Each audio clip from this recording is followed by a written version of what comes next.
Hi there guys, we got the new leaked images of the official look of the Samsung Galaxy S23 Plus and the Galaxy S23 Ultra. These are the images. First, let's look at the S23. It's gonna look pretty similar to the S22 with a flat display. It's got a separate camera module, a punch hole design at the center, and it's got a brand new color. That's the pink peach type color in addition to the existing ones. Just like the S23 Ultra Edition, S23 and S23 Plus are gonna come with the Snapdragon 8 Gen 2 processor and will deliver similar performance. But in terms of display, both the phones, S23 and S23 Plus, are gonna come with a normal 1080p display. Samsung should have really upgraded their displays to 1440p, just like with the OnePlus 11 and the Xiaomi 13 Pro.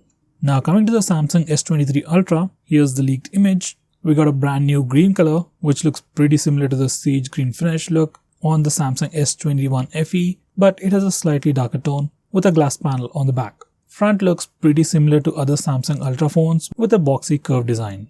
Another leak states that all the three phones, that's the S23, S23 Plus and the S23 Ultra, are gonna sport a similar display with a peak brightness of 1750 nits. Obviously S23 Ultra can go much higher, but according to the latest leak, all three phones are gonna have at least 1750 of peak brightness.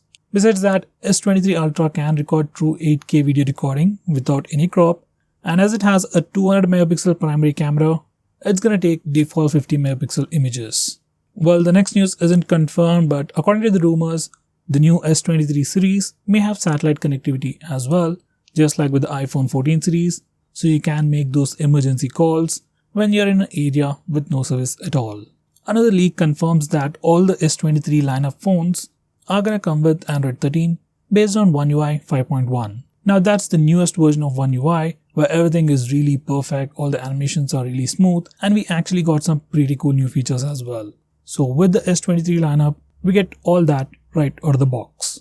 We also got some benchmark scores of the S23 Ultra, and Samsung seems to be using a slightly higher frequency on both the CPU and GPU end. So S23 Ultra is gonna perform way better than the S22 Ultra. We also got another news about the cooling system. So for the new S23 lineup, the entire cooling system has been improved. S23 Ultra has 2.3 times better cooling than the S22 Ultra. For S23, cooling system has been improved by 1.6 times.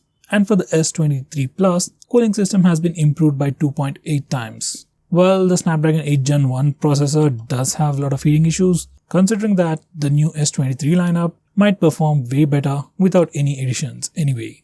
Finally, we got more news about the battery sizes and the charging speeds. Samsung S23 is going to sport a 3900 mAh battery, supports fast charging up to 25 watts. S23 Plus is going to sport a 4700 mAh battery and supports fast charging up to 45 watts. Finally, the S23 Ultra is going to sport a 5000 mAh battery and supports fast charging up to 45 watts. By the way, S23 Ultra will still have the S Pen, so it's going to be a pretty close packaging with a bigger battery and the S Pen as well. So guys, these were the latest news about the new S23 lineup. Stay tuned to our channel to know more about the latest launches.